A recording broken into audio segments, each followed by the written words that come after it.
I'm in Minitab with the cholesterol dataset open. I'm going to give a quick view of using Minitab and doing graphs for SPSS users, and then in a separate video I'll have a look at running the general linear model.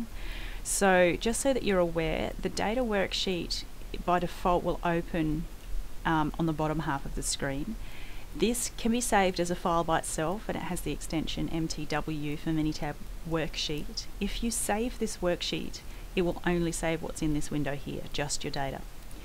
If you want to save everything that you've done, and you'll see that in Minitab everything pops up inside the same box overall, but everything's got its own little window. So we've got our output window here, and every time you do a graph it'll pop up in a separate little window as well. So if you want to save all of these together, that's a project, and on the menu file you'll see you can save your project here. So that will save everything that you've done, or you can save just your data, which is different from SPSS, which allows you to save your data in one file and your output in another.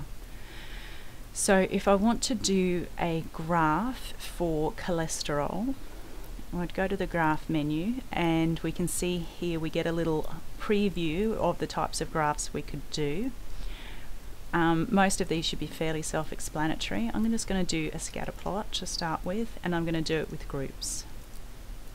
And I'm going to take these out just because the interface is a little bit different in Minitab than in SPSS. So if you click in the box you want to put a variable into, you won't be able to drag and drop. You either have to single click and press select, or just double click and it will pop into your active box. Now normally we put our response variable on the y-axis, so I'm going to have that as cholesterol, and then I'm going to see if there's a relationship with weight, where weight would be my predictor variable on the x-axis. So I'll double click weight, and then I might look to see if there's a difference between layers of abdominal fat. It doesn't matter if you use the written labels or if you use the coded labels. Minitab doesn't mind too much. It does not have a facility to add labels to these numbers as SPSS does. You'll notice there's no separate variable view window. This is it. What you see is what you get. If you write it out as a word, it will sort these categories alphabetically from memory. So I've added the numbers in front just to control the way it sorts the variables for the plot. So I'll just press OK on that. Now you can select the whole graph and save it or copy paste it into Word. You can edit each part of it.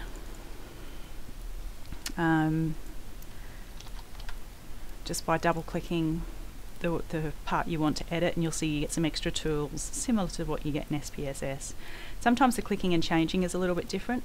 So if I wanted to change my low abdominal fat to be green and the severe to be red, which might be a more intuitive way of looking at the colours, if I click on a blue dot, you'll see it selects all the data points. If I click again on the blue dot, this time it will just select all the blue dots.